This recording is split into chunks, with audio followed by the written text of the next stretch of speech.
As के कारण big boss नहीं चल रहा है कि इस एज से लेकर इस एज तक के ही पार्टिसिपेंट्स हो सकते हैं। अविनाश की एज देखो और क्या बोलते करण की एज देखो प्लस नेचर वाइज कैसा है वो मायने रखता है। एज कौन मायने रखता है, आजकल गया वो जमाना आपको क्या मतलब है भाई कोई कितने साल का है उस पे उसको चढ़ाने वाली क्या बात है। कि ये है बुढ़ा कहेगा। खुद की एज भी तो देखो। आज की डेट में बिल्कुल भी मैटर नहीं करता कि आपकी एज क्या है कैसे, और ये कहना भी नहीं चाहिए। ईशा ने करण के एज को लेके सवाल उठाया था, 47 साल का बूढ़ा, तो मैटर करता है एज। जब ये गुस्सा आता है ना, कोई भी लड़की सबसे पहले यही बोलती है बुढ़ा कहीं का, ये कहीं का। बट एज तो मुझे नहीं लगता मायने रखता है, क्योंकि आजकल एज से ज़्यादा इंसान कैसा है, कितनी रिस्पेक्ट करता है, नेचर वाइज कैसा है वो मायने रखता है। एज कौन मायने रखता है, आजकल गया वो ज़माना कि ये है बुढ़ा कहेगा। खुद की एज भी तो देखो। पहली बात तो 47 साल में बूढ़ा होता नहीं है जब तक आप काम कर रहे हो ना। मतलब पहली बात तो वैसे भी वो ऐसा बुढ़ापे वाली कोई एज है नहीं, और मेरा ऐसा मानना है कि जब तक आप काम कर रहे हो आप बूढ़े हो ही नहीं, चाहे आप 60 के हो चाहे 65 के हो। अविनाश की एज देखो और क्या बोलते करण की एज देखो प्लस उनका बॉडी वेट देखो, ईडन का बॉडी वेट देखो और ईशा का बॉडी वेट देखो, और इसके आगे मैं क्या ही बोलूं। और उसके बाद रिएक्शन भी देखो, अविनाश का मुंह ऐसा सूज गया था एंड क्या बोलते अगले दिन करण लेग्स मार रहा था यार। मुझे तो बहुत गलत लगता है यार, एज का इसमें कुछ होना ही नहीं चाहिए। एज होने से क्या है, इंसान को अच्छा इंसान होना चाहिए और साथ ही साथ दिल से जवान होना चाहिए। Age actually doesn't matter.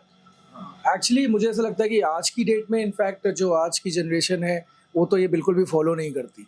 पहले बात वो दिन चले गए जब एज को लेकर ये बातें होती थी, तो आज की डेट में बिल्कुल भी मैटर नहीं करता कि आपकी एज क्या है कैसे, और ये कहना भी नहीं चाहिए, क्योंकि आप भी 18-19 के नहीं हो, आप भी 26-27, कुछ समय बाद आप भी उस एज में पहुंचोगे, और आपके लिए अगर कोई ऐसा बोलेगा तो आपको भी बुरा लगेगा। एज क्यों मैटर करता है मुझे समझ नहीं आया आज तक, because we have great mister Amitabh Bachchan, he is still working and apart from that he was deserving, इसलिए वो बिग बॉस में है। एज के कारण बिग बॉस नहीं चल रहा है कि इस एज से लेकर इस एज तक के ही पार्टिसिपेंट्स हो सकते हैं।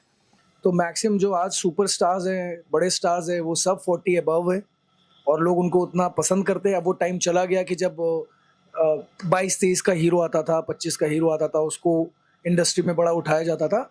अब सबको एक मैच्योर, मैनली, एक्सपीरियंस्ड एक्टर देखना है। तो मुझे ऐसा लगता है कि जितना आप जितना मैच्योर होते हो उतना अच्छे तरीके से इंडस्ट्री में अपने पैर जमा पाते हो। तो age doesn't matter for industry. इंसान को दिल से जवान होना चाहिए, और हमारी इंडस्ट्री में तो वैसे भी एज मैटर नहीं करती है, क्योंकि यहाँ पे हर किरदार हर एज ग्रुप के हिसाब से कैरेक्टर्स होते हैं। तो आपको काम की तो कोई दिक्कत नहीं होगी। दूसरी बात, बॉलीवुड छोड़िए, आप हॉलीवुड में भी देखेंगे ना, तो जो सुपरस्टार्स रहे हैं पुराने टाइम में, आप बॉन्ड जो बनते थे, बॉन्ड 007, वो हमेशा मैच्योर एक्टर ही लेते थे, और वही एज के लेते थे जो ऑलमोस्ट 40 अबव होते थे।